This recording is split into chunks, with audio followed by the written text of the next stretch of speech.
Hola a todos, Dios les continúe bendiciendo en este hermoso día. Mi esposa y yo nos encontramos otra vez dispuestos para compartirle la palabra de Dios basada en el Evangelio según Juan.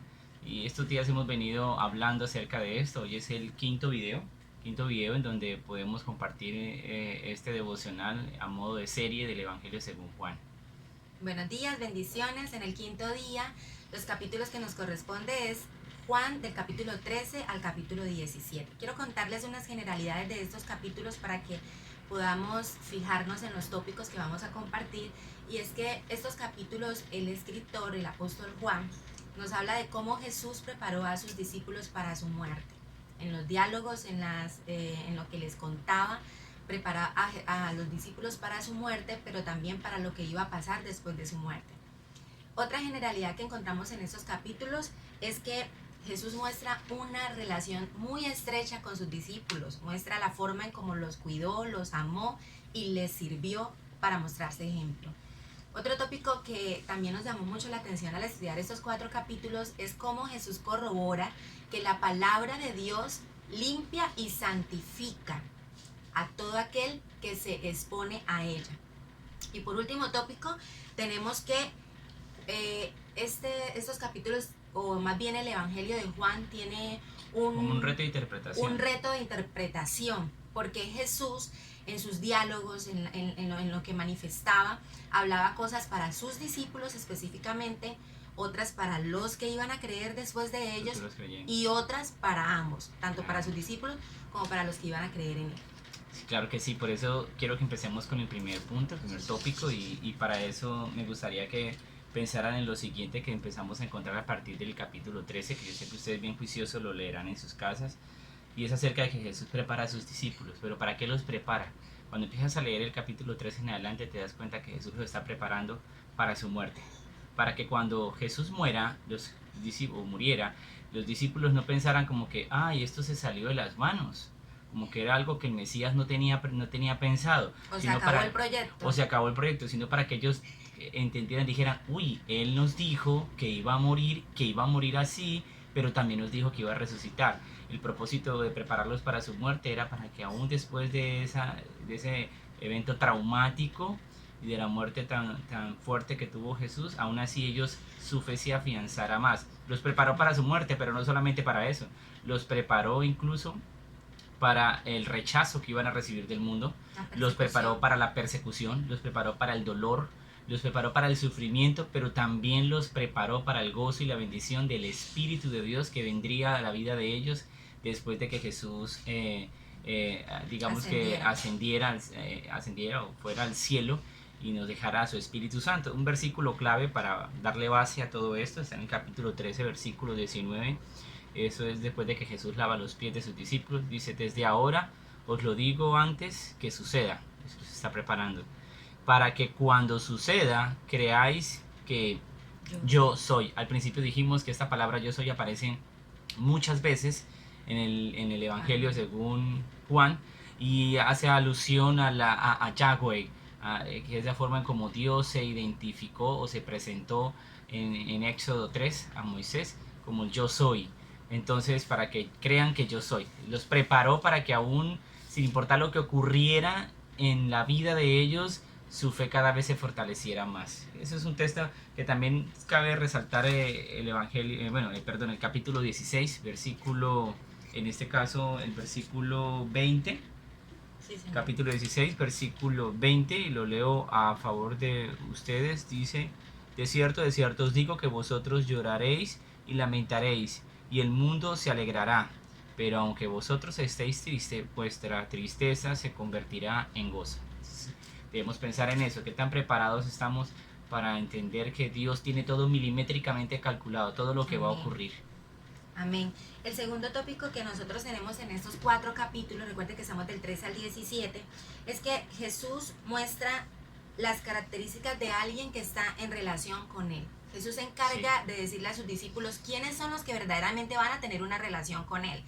Y dice en el capítulo, en lo que es del capítulo 13, 14 al 15 y 34 al 35, muestra que quienes tienen una relación con Él son los que aman.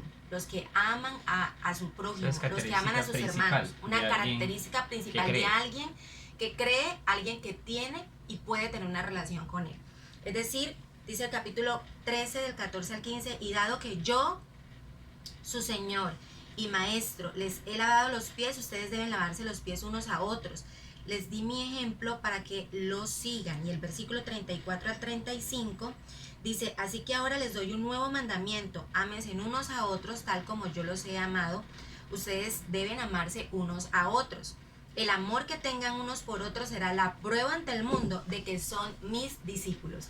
Jesús dijo, el amor que tengan el uno hacia el otro es característico de los que me siguen a mí. Y ese amor que el que habla es un amor hacia los creyentes, ¿no? Porque él está hablando a sus discípulos, está diciendo, ustedes tienen que amarse unos a otros. Y servirse. Y servirse. Eso nos lleva a reflexionar cómo nos comportamos también entre hermanos en la fe, ¿no? Amén.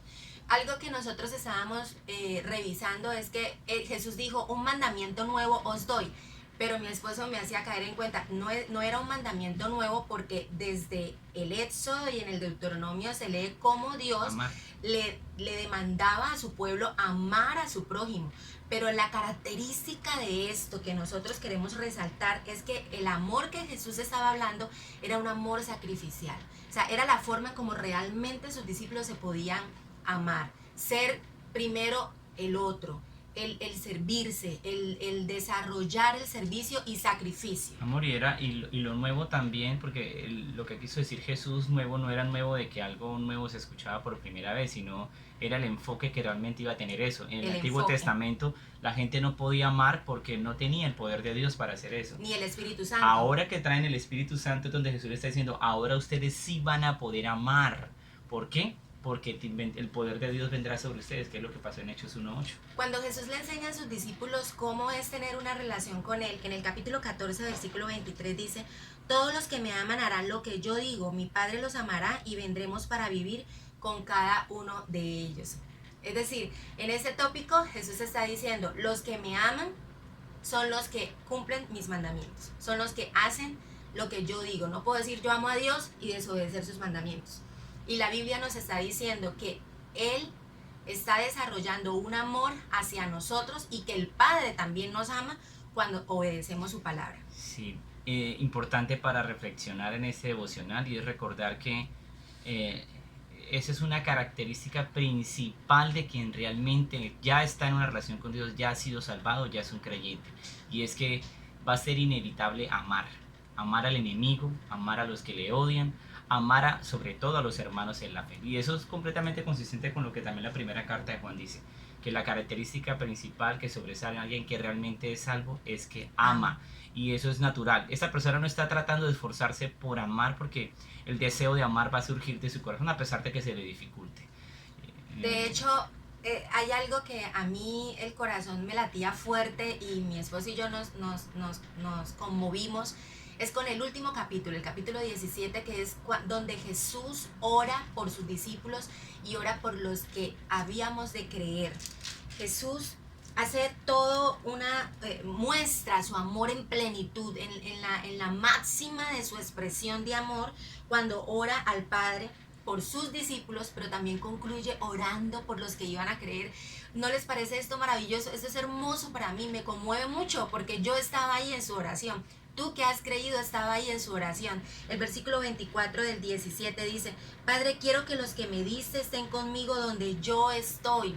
Entonces podrán ver toda la gloria que me diste, porque me amaste aún antes que comenzara el mundo.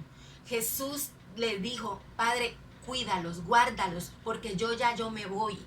Pero guárdalos, y no solamente guárdalos a estos que me diste, a los discípulos, sino también guarda a los que han de creer. Jesús estaba orando por nosotros y su máxima expresión es que nosotros estemos con Él. Por eso su promesa es que va a venir por segunda vez y nos va a llevar donde hizo morada para nosotros. Amén. En Juan 17:17 también encontramos un texto maravilloso que nos da una luz de cómo Dios nos ayuda ahora que tenemos el Espíritu Santo a vivir en santidad. Dice, santifícalos en tu verdad, tu palabra es verdad. Entonces, ¿qué es lo que lleva al creyente a la santidad o a la santificación, a vivir en pureza e integridad?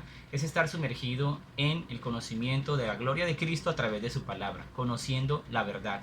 Cuando nos exponemos a la palabra de Dios, Dios nos lleva a la santidad, que es una de las grandes enseñanzas que también nos dejan estos 4 capítulos del Evangelio de según Juan.